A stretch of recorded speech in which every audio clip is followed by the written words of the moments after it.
Hello friends, welcome to intelligence travel talk. Friends, कुछ time पहले हम माउंट आबू होकर आए थे और उसी ट्रिप से रिलेटेड हमने अपने चैनल पे टोटल 8 व्लॉग्स पब्लिश किए थे। उन व्लॉग्स पे हमने आपको अपने ट्रिप से रिलेटेड सारी इंफॉर्मेशन दी थी, लेकिन यहाँ पर एक समरी के फॉर्म में मैं आपके लिए ट्रिप प्लान लेकर आया हूँ। वैसे अगर आप डिटेल इंफॉर्मेशन चाहते हैं तो आप उन व्लॉग्स को देख सकते हैं, या इंडिविजुअल व्लॉग जिसमें आपको इंटरेस्ट हो वो व्लॉग आप प्रेफर कर सकते हैं। लेकिन आज के इस वीडियो में मैं आपको यहां पर एक समरी दूंगा कि अगर आप 2 डेज या 3 डेज के लिए माउंट आबू का ट्रिप प्लान कर रहे हैं तो आप कैसे कर सकते हैं।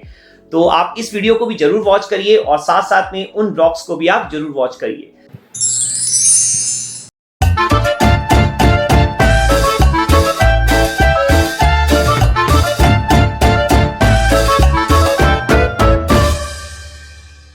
तो फ्रेंड्स, वीडियो स्टार्ट करने से पहले मैं आपको एक पॉइंट यहां पर बता दूं, ये वीडियो उन लोगों के लिए भी होगी जो 2 डेज के लिए प्लान कर रहे हैं, और ये वीडियो उन लोगों के लिए भी होगी जो 3 डेज का ट्रिप यहां पर प्लान कर रहे हैं। तो यहां पर हम डे 1 से स्टार्ट करते हैं। तो डे 1 में मान लीजिए आप सुबह के 6 o'clock या 7 o'clock तक अबू रोड रेलवे स्टेशन पहुंच जाते हैं। वैसे माउंट आबू जाने के लिए रेल की कनेक्टिविटी भी बहुत बढ़िया है। अबू रोड में रेलवे स्टेशन है, वहां से आपको 30 किलोमीटर और जाना पड़ता है माउंट आबू के लिए। तो रेलवे स्टेशन की अगर बात करें तो दिल्ली से आपको बहुत सारी ट्रेन मिल जाती है, या किसी भी मेजर सिटी से आपको माउंट आबू के लिए, बेसिकली अबू रोड के लिए आपको यहां पर ट्रेन मिल जाती है। या आप चाहें तो आप बाई रोड भी डायरेक्टली पहुंच सकते हैं, उसमें भी कोई प्रॉब्लम नहीं होगी। आप खुद की टैक्सी बुक कर सकते हैं, या खुद की कार से आ सकते हैं, बाइक से आ सकते हैं, या आप बस के थ्रू भी आ सकते हैं। तो कनेक्टिविटी बहुत बढ़िया है। वैसे मैं ये मान के चल रहा हूं कि आप ट्रेन के थ्रू अबू रोड स्टेशन पहुंच जाते हैं 6 बजे या 7 बजे तक सुबह के। तो उसके बाद मैं आपको ये सजेस्ट करूंगा कि अबू रोड में ज्यादा कुछ है नहीं करने के लिए, आप डायरेक्टली माउंट आबू चले जाइए। वैसे अबू रोड के आसपास भी बहुत सारी चीजें हो सकती है, लेकिन हमारा जो ये ट्रिप प्लान है वो माउंट आबू के लिए है।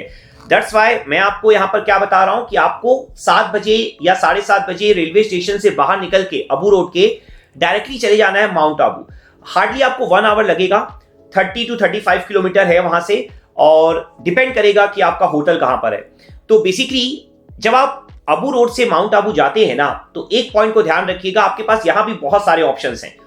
आप यहां पर शेयर जीप के थ्रू जा सकते हैं, 70 रुपीज के आसपास आप पर पर्सन एक्सपेक्ट कर सकते हैं। या आप यहां पर टैक्सी बुक करवा सकते हैं, 500 to 600 रुपीज की रेंज आप यहां पर एक्सपेक्ट कर सकते हैं अगर आप प्राइवेट टैक्सी बुक करवाते हैं। या तो फ्रेंड्स आप स्कूटी या बाइक पे भी जा सकते हैं। वैसे अगर मैं आपको एक बात बताऊं तो स्कूटी या बाइक के ऑप्शन इतनी आसानी से मिलते नहीं हैं अबू रोड रेलवे स्टेशन के आसपास। तो फिर हमने क्या किया था वो मैं आपको इंफॉर्मेशन दे देता हूं। हमने बेसिकली माउंट आबू से ही बुक करवाई थी स्कूटी। तो उन्होंने क्या किया था, माउंट आबू से अबू रोड पे हमें डिलीवरी दे दी थी स्कूटी की। ठीक है, वो हमारे लेकर आए थे scooty Abu road railway station तक, और रिटर्न भी हमने अबू रोड रेलवे स्टेशन पे ही की थी। तो एक्चुअल में उनको पहले हमारे लिए छोड़ने आना पड़ा और उनको वापस भी लेने आना पड़ा। तो एक्स्ट्रा चार्ज ऑब्वियस सी बात है वो आपसे लेंगे। तो टोटल आप 800 रुपीज एक्सपेक्ट कर सकते हैं, दोनों साइड का मिलाकर वो आपसे एक्स्ट्रा चार्ज ले लेंगे। वैसे स्कूटी का पर डे का चार्ज आप 250 रुपीज के आसपास एक्सपेक्ट कर सकते हैं। तो अगर आप चाहते हैं कि आपको अबू रोड रेलवे स्टेशन के आसपास बाइक या स्कूटी के ऑप्शन मिल जाए, तो फिर आपको कुछ ना कुछ एक्स्ट्रा चार्ज पे करना पड़ेगा। अदरवाइज जैसा मैंने आपको स्टार्ट में बताया कि आप शेयर जीप या टैक्सी करके भी अबू रोड से माउंट आबू पहुंच सकते हैं, उसमें कोई प्रॉब्लम नहीं है। बेसिकली हमें स्कूटी या बाइक में जाना काफी पसंद है, इसलिए हमने ऐसा किया था। वैसे अगर आप प्राइवेट टैक्सी करते हैं तो चार्जेस एक्चुअल में स्कूटी में आपके सेव ही होने वाले हैं, क्योंकि पेट्रोल इतना ज्यादा लगेगा नहीं।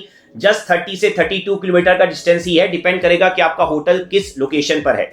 तो लेट सपोज आप किसी भी तरीके से अगर माउंट आबू पहुंच जाते हैं 9:30 तक, तो उसके बाद ना आप होटल पहुंचिए अपना, और होटल में फ्रेशन अप हो जाइए। वैसे अगर मैं आपको होटल के बारे में बताऊं तो होटल ना बेसिकली माउंट आबू बहुत बड़ा नहीं है। तो वैसे फिर भी आप कोशिश करिए कि आप मॉल रोड के या जो मेन मार्केट है उसके आसपास ही होटल लीजिए। ठीक है, वैसे हमने जो होटल बुक कराया था विला अग्रोहा, वो माउंट आबू जो मेन मार्केट है, मॉल रोड है, वहां से 1.5 किलोमीटर के डिस्टेंस पे था। एक्चुअली में डिस्टेंस थोड़ा ज्यादा था, लेकिन ना इतना ज्यादा भी नहीं था, और काफी पीसफुल था। तो हमने काफी इंजॉय किया था। वैसे उसके भी रिव्यू अगर आप देखना चाहें तो आप देख सकते हैं। जस्ट एक सजेशन है जो हमने किया था वो मैंने आपके साथ शेयर किया, लेकिन और भी बहुत बढ़िया बढ़िया ऑप्शंस हैं, आप कोई भी ऑप्शन वहां पर चूज कर सकते हैं। तो आप जब भी वहां पर होटल वगैरह बुक करवाएं तो एक बात ध्यान दीजिएगा कि अगर आप सीजन टाइम में जा रहे हैं, देखिए माउंट आबू का जो मेन सीजन है वो आप बोल सकते हैं अक्टूबर से लेकर मार्च तक ही होता है। तो सीजन टाइम में अगर आप किसी छुट्टी के टाइम पे जा रहे हैं, लाइक दिवाली की छुट्टी पे या दशहरे की, या आप बोल सकते हैं कि क्रिसमस या न्यू ईयर के टाइम पे जा रहे हैं या 26 जनवरी के टाइम पे जा रहे हैं, तो ध्यान रखिएगा प्राइसेस बहुत ज्यादा हाई होते हैं, तो आप प्री बुकिंग जरूर करवा लीजिएगा, अदरवाइज वहां जाकर आपको बहुत ज्यादा कॉस्टली पड़ेगा। ठीक है, वैसे आप एक ठीक ठाक होटल का जो प्राइस एक्सपेक्ट कर सकते हैं वहां पर, ठीक है, बजट होटल भी हो और फैमिली के लिए बहुत अच्छा भी हो, तो 1500 से 2000 तक आप एक्सपेक्ट कर सकते हैं। तो वैसे अगर हम लोग यहां पर होटल के बाद बात करें आपके डे की आइटनरी क्या होनी चाहिए, तो लेट सपोज अगर आप 10 o'clock 11 o'clock तक बड़े आराम से वहां पर फ्रेशन अप हो गए, 11 o'clock तक मान लीजिए, फिर उसके बाद आप होटल से बाहर चले जाइए घूमने के लिए, डे 1 है आपका, तो ना मैं आपको सजेस्ट करूंगा कि शुरुआत आप कीजिए टेंपल से। तो आप क्या करिए, दिलवारा टेंपल एंड अबोर्धा देवी टेंपल, ये दोनों टेंपल आप ना कवर कर लीजिए बैक टू बैक। जैसा मैंने बोला माउंट आबू कोई बहुत बड़ा नहीं है, तो उस डे के लिए आपको कोई अलग से टैक्सी वगैरह हायर करने की जरूरत नहीं है, बुक करवाने की जरूरत नहीं है, अगर आप चाहें तो करवा भी सकते हैं, और अगर आपने बाइक या स्कूटी रेंट पे ली है तब तो बहुत ही बढ़िया है। ठीक है, तो आप ये दोनों टेंपल कवर कर लीजिए। एक बात ध्यान रखिएगा, दोनों टेंपल में आपको टाइम अच्छा खासा लगने वाला है। दिलवारा टेंपल की बात करूं तो आपको कोई बहुत ज्यादा स्टेयर्स वहां पे नहीं चढ़नी है, लेकिन वैसे वो इतना बड़ा है और इतना ज्यादा सुंदर है ना, इतना ज्यादा बढ़िया टेंपल है कि आप वहां पर टाइम जरूर दे देंगे, ये पॉइंट ध्यान रखिएगा। और अगर मैं अबोर्धा देवी टेंपल के बारे में डिस्कस करूं तो वहां पर बहुत ज्यादा स्टेयर्स है, तो वहां पे आपको टाइम लगेगा ही लगेगा। और एक पॉइंट ध्यान रखिएगा, कंफर्टेबल शूज रखिएगा, या अगर आपके साथ एल्डर पर्सन है तो इस पॉइंट को ध्यान रखिएगा कि स्टेयर्स वहां पर बहुत ज्यादा है। ठीक है, तो टोटल आपको 3 to 4 आवर्स लग जाएंगे इन दोनों टेंपल को कवर करने में।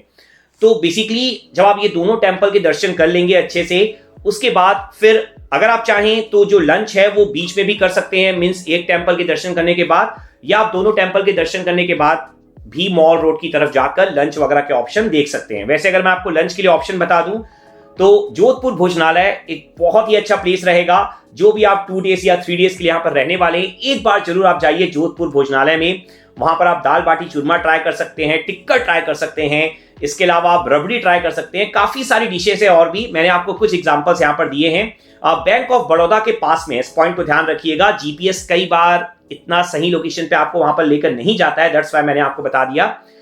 इसके अलावा आप चाहें तो मॉल रोड के आसपास भी पुरोहित डाइनिंग हॉल, अगर आप थाली एंजॉय करना चाहते हैं, या मदर्स किचन, ये भी थाली के लिए बहुत अच्छा ऑप्शन है। 120 से 150 रुपीज में आपको पंजाबी थाली, गुजराती थाली, ये सारे ऑप्शन वहां पर, राजस्थानी थाली, ये सारे ऑप्शन आपको वहां पर मिल जाते हैं। ठीक है, इसके अलावा मॉल रोड में बहुत सारे और भी ऑप्शन हैं, आप कोई भी ऑप्शन वहां पर चूज कर सकते हैं।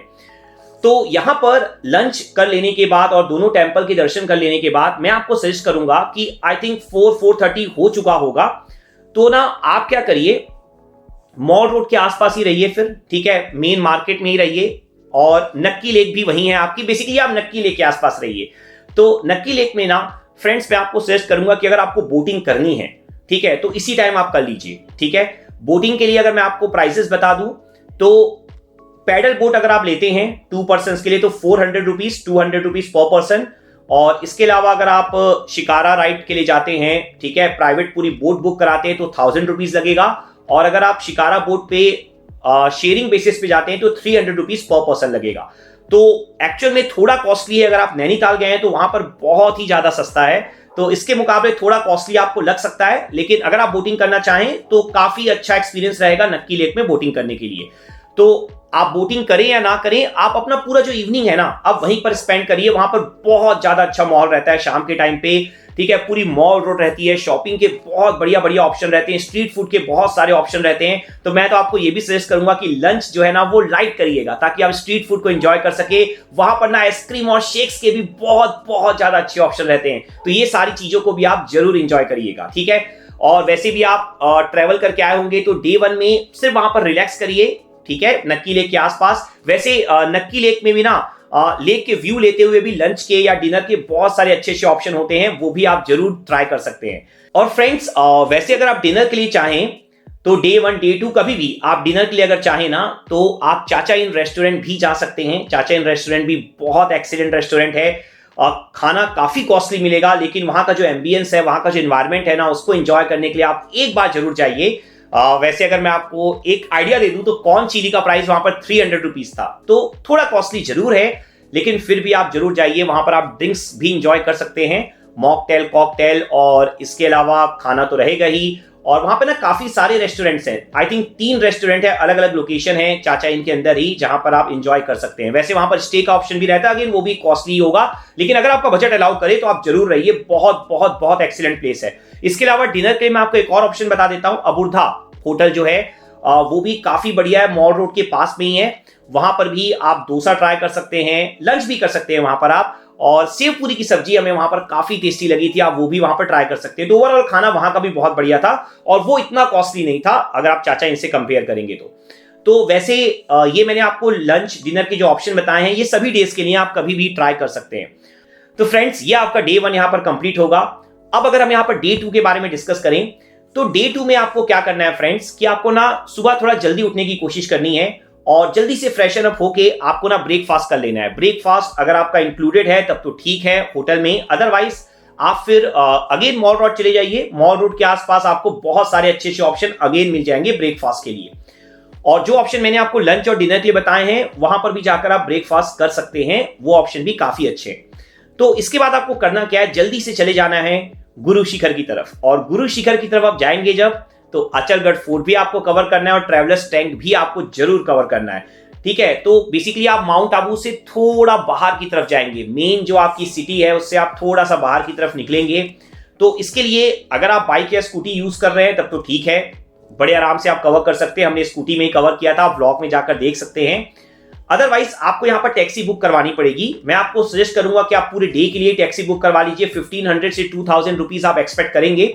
तो आपको क्या करना है, आपको ना सुबह जल्दी निकलना है और फर्स्ट जो लोकेशन आपकी होगी वो होगी ट्रैवलर्स टैंक। अगर मैं आपको ट्रैवलर्स टैंक के बारे में बताऊं तो एज सच वहां बहुत कुछ नहीं है, लेकिन ना वहां की जो लोकेशन है ना आपको पूरी फॉरेस्ट टाइप की फीलिंग देगी, आप बहुत ज्यादा एंजॉय करेंगे। तो आप जरूर अंदर जाइए वहां पर, ठीक है, और वहां पर पिक्स वगैरह लीजिए, आपको काफी अच्छा लगेगा। और यहां पर अगर मैं आपको चार्जेस बताऊं तो 55 रुपीज आपकी एंट्री चार्जेस हैं और 35 रुपीज पार्किंग का लग जाएगा। स्कूटी या बाइक की इंफॉर्मेशन मैं आपको दे रहा हूं, ठीक है। वहां पर आप क्रोकोडाइल वगैरह भी एक्सपेक्ट करते हैं, लेकिन हो सकता है दिखे और हो सकता है ना भी दिखे, वैसे काफी अच्छा प्लेस है। तो वहां पर आप 1 आवर 2 आवर तक एंजॉय करेंगे और फिर आप आगे निकल जाएंगे अपना अचलगढ़ फोर्ट की तरफ। तो अचलगढ़ फोर्ट आपको थोड़ा सा एक्स्ट्रा 2 किलोमीटर जाना पड़ेगा, ठीक है। अगर आप गुरु शिखर की तरफ जा रहे हैं तो 2 किलोमीटर आपको एक्स्ट्रा पड़ेगा, लेकिन आप जरूर जाइए, रास्ते में ही पड़ेगा, आपको गुरु शिखर क्रॉस करके नहीं जाना है, गुरु शिखर सबसे लास्ट डेस्टिनेशन आपका होगा। तो अचलगढ़ फोर्ट जब आप जाएंगे ना तो वहां पर आपको जैन टेम्पल मिलेगा, काली माता का मंदिर मिलेगा, चामुंडा देवी टेम्पल आपको मिलेगा, और वहां पर भी आपको बहुत सारी स्टेयर्स चढ़नी पड़ेंगी। तो ये पॉइंट आप ध्यान रखिएगा, काफी अच्छा प्लेस है एक बार के लिए। तो आप रास्ते में पड़ रहा है तो आप जरूर एंजॉय करते हुए जाइए, लेकिन अगर आपके पास टाइम कम है तो इसको आप स्किप करते हुए डायरेक्टली गुरु शिखर भी जा सकते हैं, लेकिन मैं सजेस्ट करूंगा कि आप अर्ली मॉर्निंग निकलिए और जरूर एंजॉय करिए। और इसके बाद मैं आपको एक पॉइंट और बता दूं कि आपको एक पोस्ट पड़ेगी, चेक पोस्ट, वहां पर आपको 10 रुपीज पे करना पड़ेगा, और उसके बाद फिर आप आगे जाएंगे यहां पर गुरु शिखर की तरफ। गुरु शिखर ना आपको पूरी कोशिश करनी है कि आप सनसेट से हाफ एन आवर पहले पहुंच जाइए, क्योंकि ना आपको वहां पर सनसेट एंजॉय करना है। और मैं आपको पहले क्यों पहुंचने के लिए बोल रहा हूं, कोशिश करिए 1 आवर पहले ही पहुंच जाइए, क्योंकि ना वहां पर आप गुरु शिखर में तो टेम्पल के दर्शन करेंगे ही, लेकिन इसके अलावा ना जो सनसेट वहां से आप एंजॉय करेंगे ना वो सबसे बेस्ट रहेगा आपके लिए। ध्यान रखिएगा, मेरे अकॉर्डिंग, मतलब हमें तो सनसेट पॉइंट जो है माउंट आबू में उससे भी ज्यादा अच्छा गुरु शिखर से लगा था। तो गुरु शिखर में आप जब जाएंगे तो आपको ना बहुत सारी स्टेयर्स चढ़नी पड़ती है, वहां भी बहुत सारी स्टेयर्स है। तो ध्यान रखिएगा, अचलगढ़ फोर्ट में भी बहुत सारी स्टेयर्स हैं और गुरु शिखर में भी बहुत सारी स्टेयर्स हैं। तो आपको इसलिए हाफ एन आवर में एक्स्ट्रा लेकर चलने के लिए बोल रहा हूं। और वहां का जो रास्ता है ना गुरु शिखर तक का, वो बहुत ही बढ़िया है, पूरा हिली एरिया है, हिली एरिया तो रहेगा ही, साथ में आपको पूरी फॉरेस्ट की भी फीलिंग मिलेगी। तो काफी अच्छा एंजॉय करते हुए जाएंगे। और फ्रेंड्स, अगर मैं आपको गुरु शिखर के बारे में कुछ पॉइंट्स यहां पर बता दूं तो गुरु शिखर में ना शॉपिंग के भी ऑप्शन आपको मिल जाते हैं, काफी अच्छी अच्छी शॉप्स आपको वहां पर दिखाई देंगी। तो अगर आप वहां पर शॉपिंग करना चाहते हैं या कुछ फूड वगैरह एंजॉय करना चाहते हैं तो आप पहले ही करिएगा। सनसेट के बाद आप बिल्कुल भी, अगर आप स्कूटी या बाइक से गए हैं तो मत रुकिएगा, आप डायरेक्टली ही वापस आ जाइएगा, क्योंकि अंधेरा हो जाने के बाद हिली एरिया में ट्रैवल करना मैं आपको इतना ज्यादा सजेस्ट नहीं करूंगा। अगर आप कार से हैं और आपके लिए कोई और ड्राइव कर रहा है तब तो फिर भी ठीक है, लेकिन अगर आप खुद ड्राइव करने वाले हैं या स्कूटी या बाइक से हैं तो आप कोशिश करिए कि आप जल्दी से जल्दी फिर वहां से रिटर्न हो जाइए। स्कूटी या बाइक वालों के लिए एक और पॉइंट भी है कि वहां पर माउंट आबू में ना भालू बहुत हैं। एज सच हम भी अंधेरे में वापस आए थे, कोई प्रॉब्लम नहीं हुई थी, लेकिन माउंट आबू में बहुत ज्यादा भालू है, इस पॉइंट को ध्यान में रखिएगा। वैसे कोई प्रॉब्लम नहीं है, लेकिन आप सोच सकते हैं कि अगर आमना सामना हो गया तो फिर रात के टाइम पे प्रॉब्लम हो सकती है, तो कोशिश करिएगा कि टाइम से आप वहां से रिटर्न हो जाइएगा। ये सेफ्टी वाइज मैं आपको बता रहा हूं। तो इसके बाद आप वापस जब आ जाएंगे, मान लीजिए आप 7:30 7:45 तक भी वापस आ गए, मेन एरिया में वापस आ गए, तो उसके बाद फिर वैसे आप काफी थक चुके होंगे, लेकिन अगर आपका मन करे, हमने किया था वैसे, मॉल रोड की तरफ आप चले जाइए, क्योंकि मॉल रोड में ना 12 o'clock 1 o'clock तक माहौल रहता है, बहुत अच्छा माहौल रहता है। तो वहां जाकर आप फिर से स्ट्रीट फूड के मजे लीजिए, आइसक्रीम वगैरह खाइए या जस्ट रिलैक्स करिए वहां पर, ठीक है। आराम से जाकर एक कोने में बैठ जाइए, काफी इंजॉय करेंगे आप। और इसके बाद आपका जो डे 2 है वो यहां पर कंप्लीट हो जाएगा। और फ्रेंड्स, जिनका सिर्फ 2 डेज का प्लान है वो क्या कर सकते हैं, वो गुरु शिखर से जल्दी वापस आ सकते हैं। उसके लिए अगर आपको कोई प्लेस स्किप करना पड़े तो वो भी आप कर सकते हैं, और फिर अपनी ट्रेन आप पहले से ही रात की बुक करा लीजिएगा और वापस आ जाइएगा। और एक और पॉइंट आप ध्यान में रख सकते हैं, जिनका 2 डेज का प्लान है, कि आप अर्ली मॉर्निंग जब निकलेंगे गुरु शिखर के लिए तभी आप चेकआउट कर दीजिएगा होटल से। अमाउंट वेस्ट करने की बिल्कुल भी जरूरत नहीं है, जो अपना सामान है वो लगेज रूम में रखा दीजिएगा। तो फ्रेंड्स, इसके बाद अब अगर हम उन लोगों की बात करें जो 3 डेज के लिए एंजॉय करना चाहते हैं, या बेसिकली जो 2 डेज के लिए भी करना चाहते हैं, हो सकता है कि वो आउटर एरिया में ना जाना चाहें, गुरु शिखर ना जाना चाहें, तो डे 3 में वैसे आप कर क्या सकते हैं। तो डे 3 भी बहुत एक्साइटिंग रहने वाला है आप लोगों के लिए, तो मैं आपको यही सजेस्ट करूंगा कि आप 3 डेज का ही प्लान रखिए। डे 3 में आप जा सकते हैं ट्रैकिंग के लिए। जैसा मैंने आपको स्टार्ट से बोला कि माउंट आबू में ना फॉरेस्ट एरिया बहुत है, तो ट्रैकिंग, केविंग या रॉक क्लाइंबिंग, इनके ऑप्शन बहुत ज्यादा होते हैं और बहुत सही रेट में होते हैं। तो हमने बेसिकली ट्रैकिंग और छोटे रूप में ही सही रॉक क्लाइंबिंग भी की थी, तो उसकी इंफॉर्मेशन मैं आपको कंप्लीटली दे देता हूं। 600 से 700 रुपीज पर पर्सन आप एक्सपेक्ट करेंगे। एक पॉइंट आपको यहां पर मैं सजेस्ट करूंगा कि 100 या 200 रुपीज सेव करने के लिए आप कॉम्प्रोमाइज मत करिएगा। आप किसी अच्छे गाइड के साथ ही जाइएगा। आप वहां पे होटल से सजेशन ले सकते हैं, लोकल्स से आप पूछ सकते हैं। वैसे अगर आपको और इंफॉर्मेशन चाहिए हो गाइड से रिलेटेड, तो आप हमें इंस्टाग्राम पे मैसेज भी कर सकते हैं, मैं आपको जरूर रिप्लाई करूंगा। तो बेसिकली यहां पर ना, जैसे मैंने आपको बताया, 600 से 700 रुपीज तक आप एक्सपेक्ट करेंगे। तो जब आप जाते हैं ना ट्रैकिंग के लिए, तो एक बात ध्यान रखिएगा, अगर आपको गाइड जो है आपके वो वॉच टावर तक ही लेकर जा रहे हैं, नाम याद रखिएगा वॉच टावर, तो समझ जाइए उन्होंने आपको ठीक से ट्रैकिंग नहीं करवाई है। बेसिकली स्पॉन्जी हिल तक पूरा आपको जाना है, बिल्कुल टॉप में जाना है। जब हम ट्रैकिंग स्टार्ट किए थे और जब हमने वो ऊपर वाला पहाड़ देखा था, तो हमने सोचा भी नहीं था कि हम उसके बिल्कुल टॉप पे जाने वाले हैं, ठीक है। आप व्लॉग देखिएगा, आपको बहुत मजा आएगा। तो बेसिकली स्पॉन्जी हिल तक आप पूरा जाइए। ऐसा लगता है अगर आपको स्टार्ट में बता देंगे कि वहां पे लेके जाने वाले हैं, तो आप शायद शुरू में हिम्मत हार जाएंगे, अगर आपका फर्स्ट टाइम है, क्योंकि हमारा फर्स्ट टाइम था। लेकिन अगर आप प्रॉपर्ली जाते चले जाएंगे, जैसा आपको गाइड समझाएंगे, तो आप काफी आसानी से जाएंगे और काफी से ज्यादा इंजॉय करते हुए जाएंगे। फर्स्ट टाइमर के लिए तो बहुत ही एक्सीलेंट रहेगा, ठीक है। तो वहां पर जब आप जा रहे होंगे ट्रैकिंग के लिए, तो बीच में ऐसी जगह भी आएंगी जहां पर आपको रॉक क्लाइंबिंग के ऑप्शन भी मिलेंगे, तो आप जरूर करिएगा, ठीक है। डर लगेगा, आप वो व्लॉग भी वॉच करिएगा रॉक क्लाइंबिंग का, माउंट आबू व्लॉग्स में अवेलेबल है। तो डर लगेगा थोड़ा बहुत, लेकिन आप इंजॉय करेंगे अगर आपका फर्स्ट टाइम है। जो एक्सपीरियंस्ड है उनको ऐसा कोई प्रॉब्लम नहीं होने वाली। तो ये दोनों चीजें आपको जरूर करनी है। और फॉरेस्ट में अगर आप लकी रहे तो हो सकता है आपको भालू देखने को मिले। हमें दूर से देखने को मिला था, हमने कैप्चर करने की कोशिश भी की थी और व्लॉग में शो भी किया था। तो एज सच डरने वाली कोई बात नहीं है। अगर आपके साथ एक्सपीरियंस गाइड रहेंगे तो कोई प्रॉब्लम होगी नहीं। अगर आप इंजॉय करना चाहें तो जरूर करिएगा। वहां पर ध्यान रखिएगा, कंफर्टेबल शूज जरूर पहनकर जाइएगा। और इसके अलावा एक पॉइंट और ध्यान रखिएगा कि वाटर जो है वो कम लीजिएगा। अगर आपका फर्स्ट टाइम है तो ये नॉलेज मैं आपको दे देता हूं कि आपको कम वाटर वहां पर यूज करना है, मतलब पानी ज्यादा नहीं पीना है।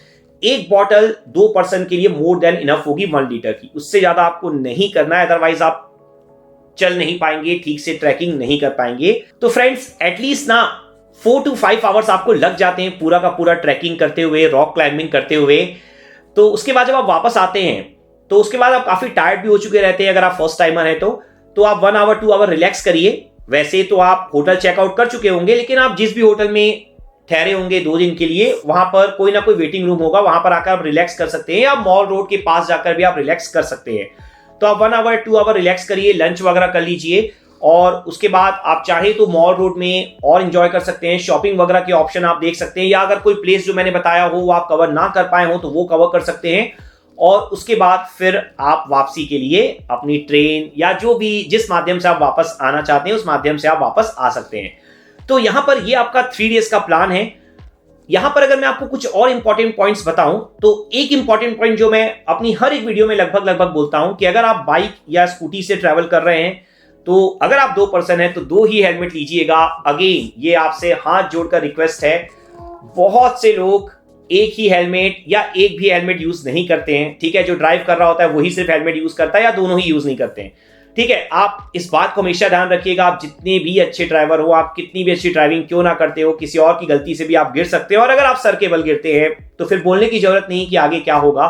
तो 2 ही हेलमेट लीजिए और सेफ्टी का ध्यान रखिए। और जैसा मैंने आपको एक इंपॉर्टेंट पॉइंट बताया था कि ज्यादा रात को स्कूटी या बाइक से आप ट्रैवल मत करिए सुनसान इलाकों पे, सेफ्टी वाइज ओनली मैं यहां पर बात कर रहा हूं भालू की, ठीक है। तो इस पॉइंट को आप ध्यान रखिएगा। और सेकंड पॉइंट, जो भी होटल मैंने आपको रहने के लिए सजेस्ट किया हो या जो मैंने आपको खाने पीने के लिए सजेस्ट किया हो वो जस्ट हमने एंजॉय किया था, ठीक है। हमने अपना एक्सपीरियंस सिर्फ शेयर किया है, तो बाद में रिसर्च आपकी होगी कि आपको वहां जाना है कि नहीं जाना है। ये पॉइंट हमेशा ध्यान रखिएगा, ये सिर्फ हमारे एक्सपीरियंस हैं और जो हमें अच्छा लगा हमने आपके साथ शेयर किया। कुछ नेगेटिव पॉइंट्स भी होते हैं, वो भी हम अपने व्लॉग्स में जरूर शेयर करते हैं। और इसके अलावा नेक्स्ट पॉइंट अगर मैं आपके साथ डिस्कस करूं, यहां पर बहुत से लोग माउंट आबू को जस्ट डे ट्रिप के लिए देखते हैं, मीन सुबह गए और शाम को वापस आ गए। यकीन मानिए कोई भी फायदा नहीं होगा, आप डे ट्रिप के लिए मत जाइए, आप एटलीस्ट वहां पर 2 दिन दीजिए, तभी आप भरपूर इंजॉय कर पाएंगे, पूरा माउंट आबू वहां पर इंजॉय कर पाएंगे। इसके अलावा माउंट आबू में ना बहुत सारे ट्रैकिंग के ऑप्शन और भी हैं, बहुत लंबी लंबी ट्रैक्स भी हैं, तो उनके लिए भी आप वहां पर इंफॉर्मेशन ले सकते हैं। और अगर आपके पास एक्स्ट्रा डेज है तो उन ट्रैक्स के लिए भी आप जरूर जा सकते हैं। इसके अलावा अगर मैं आपसे एक और पॉइंट डिस्कस करूं, जब आप अबू रोड से माउंट आबू तक जा रहे होंगे ना, तो ज्यादा लंबी जर्नी नहीं है, लेकिन आप ये बिल्कुल एक्सपेक्ट मत करिएगा कि आपको पूरे रास्ते में खाने पीने के ऑप्शन मिलेंगे। बहुत ज्यादा ऑप्शंस नहीं है खाने पीने के, जैसे कि अगर आप नैनीताल साइड जाएंगे या मसूरी साइड जाएंगे, देहरादून से मसूरी जाएंगे, तो आपको बहुत सारे ऑप्शन मिलते हैं पूरे रास्ते में खाने पीने के। यहाँ पर बहुत ज्यादा ऑप्शन नहीं मिलते हैं, तो इस पॉइंट को ध्यान रखिएगा। इसके अलावा मैं एक और पॉइंट अगर आपके साथ डिस्कस करूं, तो जब आप वापस आएंगे ना, और अगर आप अबू रोड रेलवे स्टेशन से जाने वाले हैं तो ध्यान रखिएगा, ऐसा मत सोचिएगा कि अबू रोड रेलवे स्टेशन के आसपास कुछ ज्यादा चीजें नहीं मिलती। एक्चुअल में बहुत ही अच्छे अच्छे खाने पीने के ऑप्शन है वहां पर। हमने फाफड़ा जलेबी ट्राई की थी, तो अबू रोड रेलवे स्टेशन के पास जाकर आप रात का जो डिनर है वापसी के टाइम पे वो कर सकते हैं। एक्सीलेंट ऑप्शन आपको मिलते हैं, ठीक है। बहुत सारे अच्छे अच्छे वहां पर रेस्टोरेंट हैं। तो ये कुछ इंपॉर्टेंट पॉइंट्स थे, वैसे और भी पॉइंट्स होंगे। आपके अगर कोई क्वेश्चन आएंगे तो वो उसमें कवर हो जाएंगे, मैं जरूर रिप्लाई करूंगा। तो आई होप आपको ये जो ट्रिप प्लान है वो पसंद आया होगा। जैसे मैंने बोला, अगर आपके कोई भी क्वेश्चंस हो तो आप कमेंट कर सकते हैं या इंस्टाग्राम पे डायरेक्टली मैसेज कर सकते हैं, मैं जरूर रिप्लाई करूंगा। और अगर आपको वीडियो पसंद आई हो तो इस वीडियो को जरूर लाइक करिए और हमारे चैनल को जरूर सब्सक्राइब करिए और ज्यादा से ज्यादा इस वीडियो को शेयर भी कीजिए। और एट लास्ट एक पॉइंट और बोलूंगा कि अपना बहुत बहुत बहुत ध्यान रखिए। Thank you.